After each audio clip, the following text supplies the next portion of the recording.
Hey guys, it's Jeff Soroka from Tinker Ford. Today I'm going to be changing the front brake pads and rotors on my 2012 Dodge Grand Caravan. On this channel we do different do-it-yourself projects, such as changing your brakes. We also do different cool product reviews on tech, toys, gadgets, and more, so please consider subscribing. Today in changing my brake pads and rotors, I'm going to be doing the front, but a little while back I had made a video on changing the rear brakes on my Dodge Grand Caravan. I will put a link in this video and in the description so that you can check out that video. That's for doing the rear brakes. For doing the front today, same as when I did the brakes in the back, I had gone to a local auto parts store. I'd actually gone to Advanced Auto Parts. I had ordered the pads and rotors online. I had found a coupon code and applied that to my order, which saved me a little bit more money. Altogether, I had spent pretty close to about $100 on buying two rotors and the brake pads for the front brakes. Now, in calling a local mechanic, they had quoted me $350 to replace the pads and rotors on the front of my van. So there's a little bit of a cost savings there to doing it yourself. It takes a little bit of time. I estimate probably about an hour for the job. Without further ado, let's get to it. Alright, here's a quick shot of the rotors and pads that I had purchased. I purchased the painted rotors, which have the rust resistant here for snow and the rain. And then I had purchased the gold premium brake pads from wherever. So these are some of the different tools I'm going to use during my job here. Just to go through them real quick, I've got a jack stand, I've got an extension bar or a breaker bar, I've got my cross iron here, I've got a pair of needle nose pliers, a flathead screwdriver, a rubber mallet hammer, as well as a regular hammer. I've got a couple of different ratchets here with different socket sizes. I've got a 13 millimeter, a 19 millimeter, and a 21 millimeter socket. I've also got a torque wrench here, which I'm going to use. I've got aluminum anti-seize lubricant. I've got an impact wrench to kind of speed up a few of the bolts and lug nuts for taking those off. I'm also using an old coat hanger, which I've kind of rebent and I'm going to be using. And then I've got a floor jack to pump the van up. So while the car is still on the ground, I'm going to go ahead and use some sort of a cross wrench, or if you've got like a torque wrench, I'm going to loosen up these lug nuts. Not completely take them off, but just get them loose, getting ready to take the tire off. But I don't want them so loose that the tire is going to come off. Just a couple of turns to loosen them up.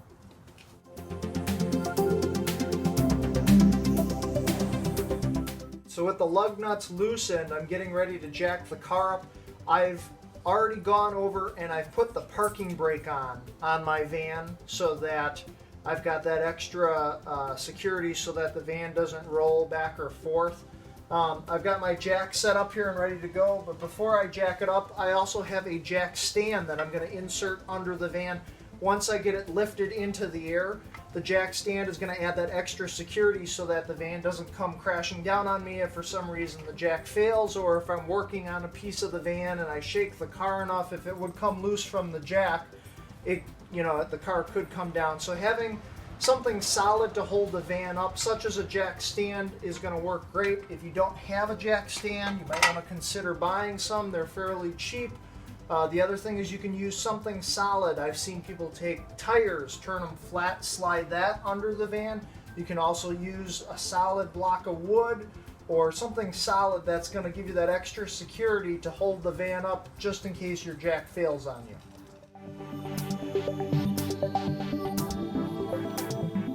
So I've got the van jacked up just high enough where the tire is enough off the ground where I can pull it off. I'm going to use an impact wrench here with a 19 millimeter socket to go ahead and loosen up and remove the rest of my lug nuts.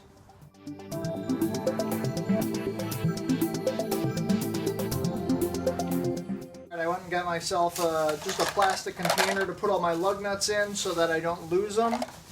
Now, if you've got a tire that for some reason isn't coming off, it's been a while since you've had tires rotated or changed, what I have done in the past is I've gotten a big block of wood, kind of like this 2x2 here, and I will stick it behind the tire. And then I will get something like a rubber mallet, and I will go behind and I will pound, I will push this wood block up against the back of the tire and I will pound against the back of this tire, and eventually it's going to come loose where I can remove the entire tire. Now this one came right off, but if it is being stubborn, that's what you can do. So we are looking at the caliper. The caliper is this piece right here, which is going to be pressing your brake pads against your rotor to make your van stop. The caliper is held on by two bolts, one right here and one at the very bottom down here, which we're going to loosen to remove this caliper piece. The bolts here are going to be 13 millimeters. I'm going to use a 13 millimeter socket to remove those. So I got my ratchet here, and my ratchet's got my 13 millimeter socket on it. To give myself a little bit more room, I'm using a breaker bar, just basically a pipe that I was able to find that I can insert my ratchet into, that just extends the length that I have to work with, getting some force behind getting this bolt off. So I'm going to go ahead and attach and remove my two bolts from my caliper.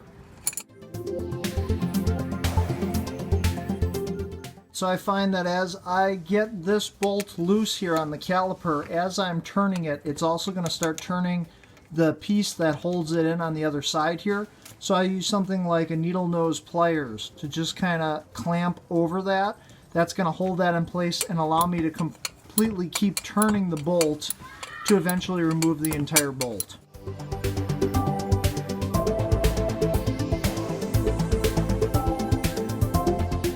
So with my caliper bolts loosened now, I'm going to remove this top caliper piece, which has our piston, and it's going to hold our brake pads here. In removing this, I don't want to just let this hang down, because then you start pulling on this brake line that's going into the back of it, and you could start a leak, or you could do some other damage. So we want to pretty much keep this just where it is, but I'm going to hang it up a little bit. So what I've done is I've taken something like an old coat hanger. If you have some cable or something that is sturdy enough that's going to hold it, what you want to do is run that through something that's going to be close to where this caliper is now. I'm probably going to use this area right here. I'm going to string this coat hanger through it, and then when I get this caliper loose, I'm going to hang it from that wire so that it's just not hanging down. Alright, so I'm going to remove my brake pads, and I've got myself a flathead screwdriver, and I guess there's a couple of things you can do. One, you can just try to remove the brake pads with your hands if you can get them out. Sometimes they can be a little bit harder to get out, so I will use this flathead screwdriver with a hammer and just lightly start tapping, and that will also help loosen up those brake pads. I want to show you here a comparison. This is the old pad that I had just pulled off, and I had pulled out of the box here one of the new brake pads. So I just want to show you, my old brake pad has almost nothing left. My new brake pad has quite a bit here, so you can kind of see the difference in the old pad versus the new pad and why it's important to change your brake pads. And I just want to make note that the pad that is on the inside is the pad that's going to have this little metal piece that's coming out the back of it here. That's going to be the pad that you're going to put on the inside when replacing. So we need to recompress this piston that's in the caliper here. This piston is actually pushing out and pushing your brake pads together on top of your rotor when you're stopping. When the brake pads wear down, the piston slowly continues to move more inward because you have less pad there. But now we're going to be replacing with new, fatter pads that are not going to fit because this piston is not, it's sticking out, it's not compressed back. So we're going to compress that back. So we're up in the engine bay area here, and I want to show you right here is our brake master cylinder. And what we're going to do while we're compressing that piston, or before we compress that piston, is I'm going to remove the cap to this, and I'm going to leave this off to the side. And inside this reservoir is brake fluid. Now, as we're going to be compressing that piston, our brake fluid is actually going to rise inside this reservoir, and we just want to make sure that it is not going to be overflowing. If the brake fluid gets too high in here, you're going to have to siphon some of it out You could use like a turkey baster, or if you've got some other way of creating some sort of suction, just to make sure that this brake fluid is at a comfortable level here and not spilling out. What I would recommend you do is use one of these wind back kits. But if you don't have a wind back kit, you can use a C-clamp. If you have a C-clamp, or if you want to go purchase a C-clamp, you can use a C-clamp to accomplish the same thing. So using my C-clamp here, I've got the clamp attached down here on the back of the caliper. I've put a brake pad on top of this piston, and then I've got my C-clamp here ready to go. I am going to start turning this C-clamp to compress that piston.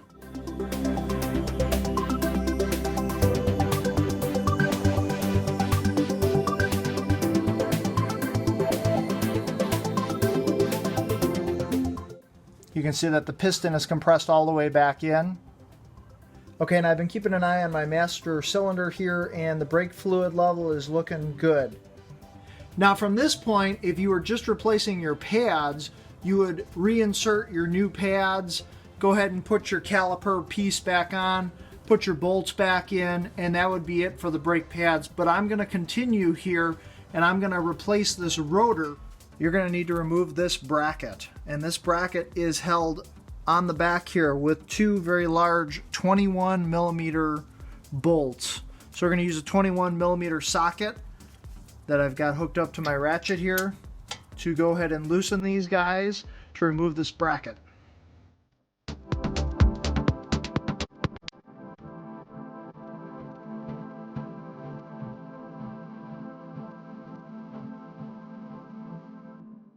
Alright, with my bolts removed, I'm going to go ahead and remove my bracket. Set that off to the side. With my bracket removed, I now have access to the rotor. The rotor's on there pretty good. It is not coming loose. So I'm going to take a hammer, pound that guy off of there. So after doing a little bit of pounding here, I was able to break that rotor free. And it is all rusted and corroded all over the back, all around that center edge. But we managed to get it off. Alright, to help make it easier so that when I am putting on my next rotor so it doesn't get as stuck, I got myself some anti-seize lubricant, and I am going to apply some of this around the edges here where the rotor is going to touch this base, and that is going to help it from seizing.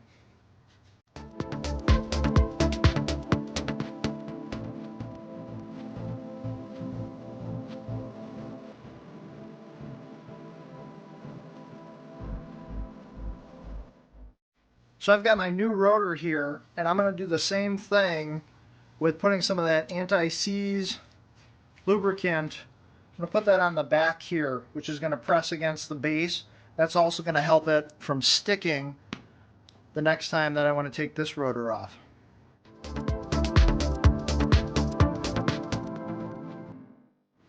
You just want to be careful that you're not getting any of this lubricant on the actual rotor that's going to be touching the pads. You just want to be doing it on the areas where it's going to be touching the base. So I've gone ahead then and reinstalled my new rotor. We're going to go ahead and put our bracket back on.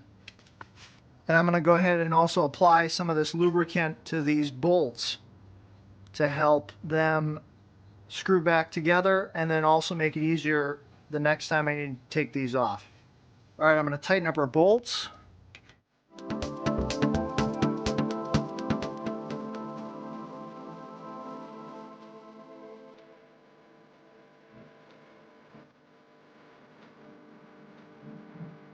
I'm going to reinsert my brake pads. Now, the brake pads that I bought didn't come with new clips. Sometimes they come with new clips here for inside the bracket. You should replace those if you get the clips. I'm going to go ahead and insert my new brake pads so that they're against my rotor on this bracket here.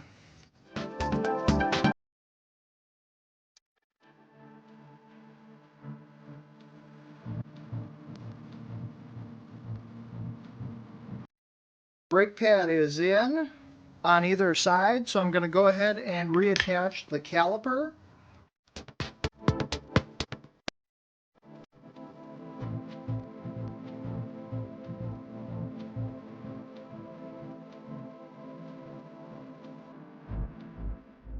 I've got my caliper reattached, bracket, new brake pads are on, new rotor.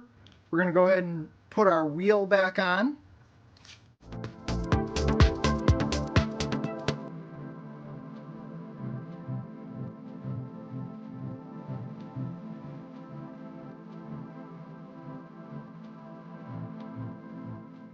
So when I know my wheel is snug, I'm going to go ahead and remove my car jack.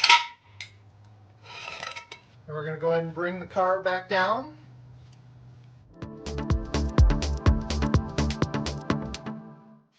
And then from reading online, you're supposed to torque these lug nuts to 100 foot-pounds. So if you have a torque wrench, make sure you set it to 100 foot-pounds. I'm going to go ahead and make sure that these lug nuts are tightened.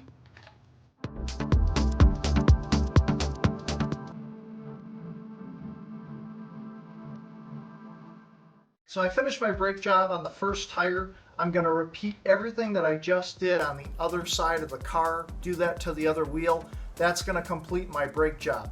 When I am done replacing the brakes and rotors, I'm then going to go into the van. I'm going to turn off the emergency parking brake, and then I'm also going to gently pump the brake pedal a couple of times to start tightening everything back up. I feel the brake pedal tighten back up after I've pumped it a couple of times. You just need to gently pump it.